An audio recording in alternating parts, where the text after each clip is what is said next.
Tabii sizin de sorduğunuz gibi aslında birkaç gündür çok yoğun olarak özellikle Kürt Özgürlük Hareketi cephesinden yani demokratik sosyalist çevrelerden, kamuoyundan bu sorular böyle cevap arayan sorular olarak ifade edersek yani Evet. cevabını istiyor. Yani bunun izahını istiyor. Yani ne oldu, ne bitti bu ara dönemde 2 aylık süreçte ifade ettiğiniz gibi bir kesinti var. Yani Rehber Apo'yla bir görüşme gerçekleşmedi. Daha önceki görüşmelerde varılan yani sonuçlar diyelim ya da mutabakat diyelim belirli bir seviyeye ulaşmıştı, belirli bir düzeye ulaşmıştı. Tartışmalar, görüşmeler sonucunda dolayısıyla belirli bir mutabakata varılmıştı. Yani belirli bir düzey yakalanmıştı. İşte siz de belirttiniz yani programda ifade edildi. Birkaç gündür bu çokça yani kamuoyuyla paylaşıldı. Bilgi mahiyetinde de her açıdan da 27 Mart yani Mart'ta yapılan görüşmede heyetin o zaman kamuoyuna yapmış olduğu açıklamalar vardı. Yani Evet.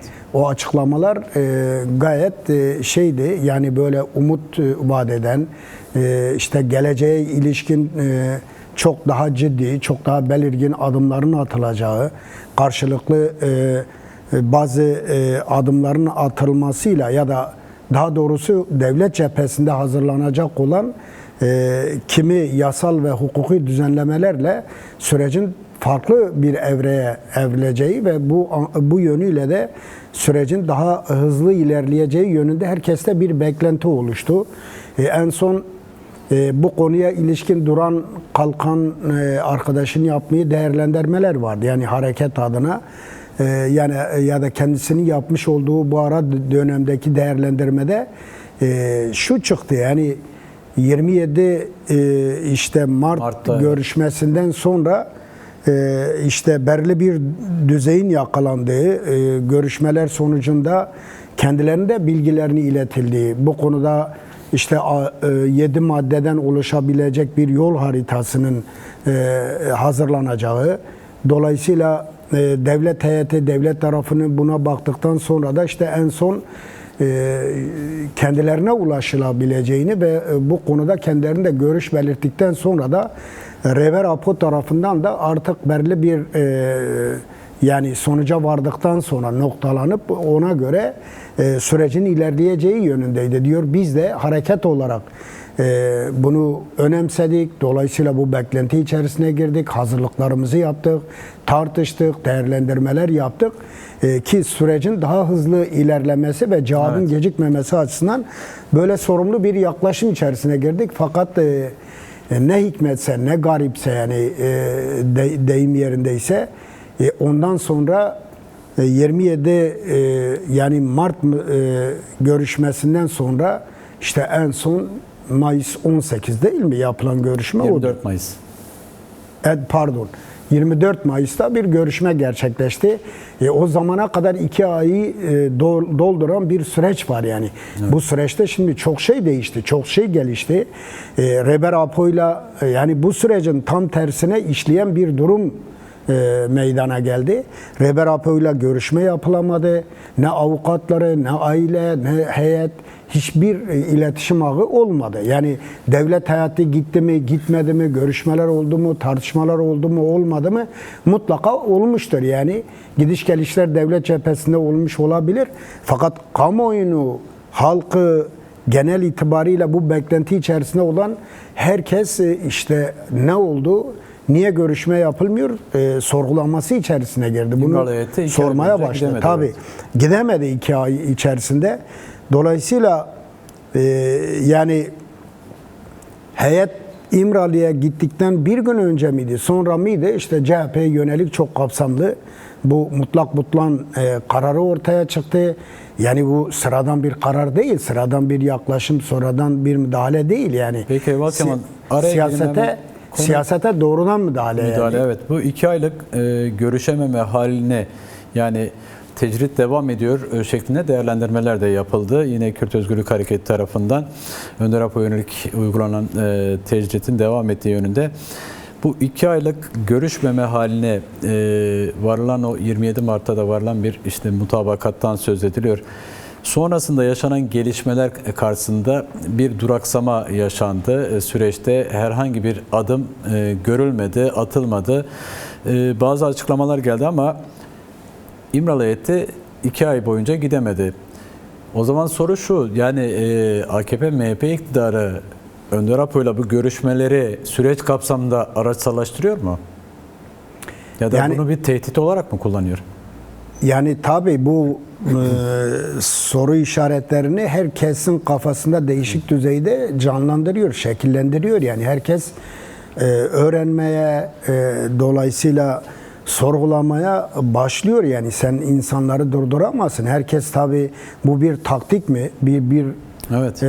Aldatma mı, bir oyalama, bu oyalamanın sonucu nereye varacak? Belirsizliğin olduğu, her şeyin muğlak olduğu, sözle söylenenlerin gereklerinin yerine gelmediği uzun yıllardan beridir. Yani 18 ayı falan geçmiş bir süreçten bahsediyoruz. Evet. Dolayısıyla bu ara süreçte Rehber Apo çok tarihi adımlar gerçekleştirdi. Dünyada şimdiye kadar barış ve çözüm, yani savaş ve çözüm yani yöntemlerini izleyen süreçlerde hiç kimsenin gerçekleşmediği, yapmadığı yol ve yöntemleri Rehber Apo uygulamaya başladı. Yani işte nedir bu? Yani silah en sona bırakılmış olan şeylerde, yani bu diğer ülkelerde, dünya pratiklerinde, deneyimlerinde Rehber Apo bunu başa aldı, yani başa getirdi yani.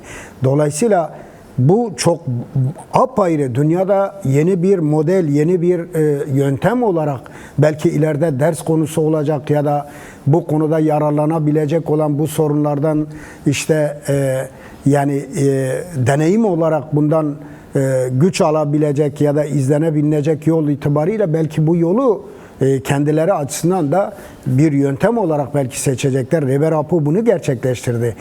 Yani şimdi 47-48 yıl devam eden bir PKK hareketi var. Ayakta kalmış, yani şimdiye kadar mücadeleye öncülük yapmış, bizzat Rehber Apo'nun öncülüğünde kurulmuş bir partinin feshi gerçekleşiyor. Şimdi bir partinin, yani bu kadar uzun yıllara, neredeyse yarım asırlık bir sürece tekabül eden, bu süre içerisinde devam eden bir partiyi feshetmek herkesin gücü değil, yani kudreti değil, herkesin güç getirebileceği bir durum değil. Dolayısıyla dünya hepsi de birleşebilseydi, belki devlet istediği kadar vaatte bulsaydı, yani PKK'nın feshi gerçekleşmeyebilirdi. Dolayısıyla bunların hepsini Rehber Apo sorumluluğunu üstlendi, yerine getirdi. Şimdi bu ara dönemde bütün bu tarihsel adımlar, yani çok ciddi ve önemli, sorunun çözümüne yönelik gerçekten onun ruhuna, onun perspektifine, yani halklarımızın ortak geleceği açısından da Rehber Apo bu kadar riski ve bu kadar sorumluluğu üstlenerek bunları hepsini gerçekleştirdi. Fakat devlet cephesi, biz baştan beri söylenenleri hepsini üst üste koyarsak, sıralarsak gerçekten çok uzun bir zaman da alır. Ama Devlet Bahçeli başta nasıl seslendi Rehber Apo'ya? Değil mi? Evet. Yani Türkiye Büyük Millet Meclisi'ne gelsin, siyaset yapsın, DEM Parti grubunda konuşsun dedi. Yani Umut Hakkı da dahil her türlü özgürlükten yaralansın dedi. Böyle çağrı yaptı. Durmadan Kürt ve Türk birliğinden bahsetti. Onun kardeşliğinden bahsetti. Söz etti, değer biçti, anlam verdi. Şimdi düşünün, yani böyle devam eden bir süreç, 27 yani Mart yani görüşmesi, ilk defa heyetin kamuoyuyla yapmış olduğu açıklamada ne söylenmişti? Yani dediler ki işte biz ve karabalık bir devlet heyetiyle birlikte Rehber Apo ile bir tartışma yürütüldü. Açık bir tartışma, kapsamlı bir tartışma yürütüldü ve bazı sonuçlara varıldı. Evet. Yani dolayısıyla bu sonuçlardan hareketle artık Rehber Apo'nun kendisinin ifadesiyle o görüşme notundan sonra biz barış ve demokratik toplum sürecine ilişkin birinci aşamayı tamamladık. İşte yapılması gereken bunlardı. Barış için elbette PKK'nın fesih ve silahlı mücadelenin durdurulması gerekiyordu. Biz bunları gerçekleştirdik. Bu andan itibaren bu görüşmeden sonra ikinci aşamaya, yani negatif durumdan pozitif duruma geçeceğiz. Evet. Yani pozitif durumdan anlaşılması gereken ne? Artık yasal ve hukuki adımların hazırlanması gerekiyor. Yasal büyük bir ivme sürecin artık kazandıracak, ilerletilmesi gerekiyor. Bunu da yapacak olan herhalde PKK'nın kendisi değil, Rehber Apo'nun kendisi değil. İşte hükümetin kendisi öncülük yapacak. Evet. Değil mi? Mevcut siyasal iktidar bunu yapacak ve Türkiye Büyük Millet Meclisi'ne görev düşecek. Yani birebir 100 yıllık bir sorunu her zaman ifade edildiği gibi bir partinin sorunu değil. Sadece DEM Parti'nin sorunu, CHP'nin ya da AK Parti'nin, MHP'nin değil. Bütün Türkiye'yi siyasetini ilgilendiren, hatta Türkiye'yi seven, Türkiye'nin geleceğini düşünen, yani bu beladan, bu bilmiyorum işte kuşatılmış olan risklerden işte aydınlığa kavuşabilmesi, işte demokratik bir muhtevaya kazanması ve gerçekten büyük bir güce dönüşebilmesi açısından bölgede böyle bir şey gerekiyor yani. Artık bunun ötesi yoktur yani. Fakat şöyle bir şey var yani. İşte siz dediniz ya, herkes artık bunu bir araçsallaştırıyor mu? Evet. Bu bir taktik mi? Bir oyun mu? Yani diye sorular soruyor. Kamuoyu soruyor, Kürt halkı soruyor, sosyalistler, devrimciler soruyor, bizim dostlarımız soruyor. Herkes bunu soruyor. Biz de kafamıza soru işaretleri geliyor.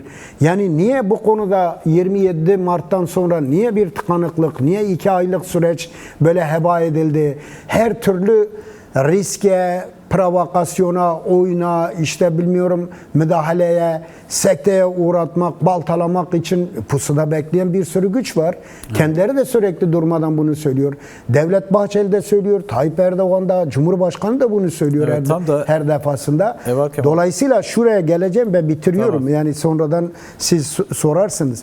Şimdi dolayısıyla bu tıkanma yaşandı. Bu tıkanmanın yaşanmasıyla Rehber Apo üzerindeki görüşmenin kesilmesi başlı başına çok büyük bir problem. Süreç böyle ilerlemez. Evet. Dolayısıyla yerine getirilmesi gereken görevlerin, adımların ya da hazırlıkların yapılmaması herkeste kuşku ve şüphe uyandırıyor. Yani doğal olarak. Şimdi niye insanlar böyle düşünüyor diyemezsiniz. Niye böyle sorguluyor, niye böyle sorular soruyor diye sorgulayamazsınız. Yani çünkü ortada olan objektif ve görünür insanların aklı var, gözleri var, kulakları var. Her şey gözlerinin önünde cereyan ediyor. Onun için yani bazıları diyor ki yani tekrardan Cumhurbaşkanı Tayyip Erdoğan seçilebilmesi, işte Cumhur İttifakı tekrar tek başına iktidar olsun diye rakiplerini bertaraf ediyor, devre dışı bırakıyor, operasyonlarla yargıyı da kullanarak böyle etkisiz hale getiriyor. Bir araçsallaşma durumu mu var? Yani Kürtler tekrardan kandırılıyor mu?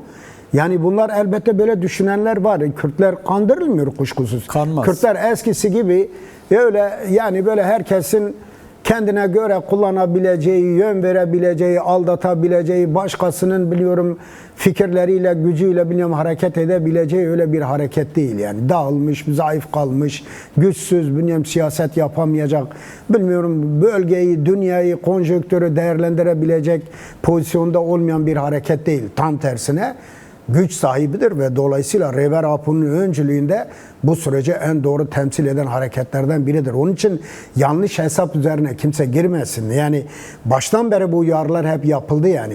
Biz Türkiye'nin geleceğini istiyorsak o zaman dar, partisel ya da seçim hesaplarıyla eğer bu süreç hesaplanarak yapılırsa herkese zarar verir.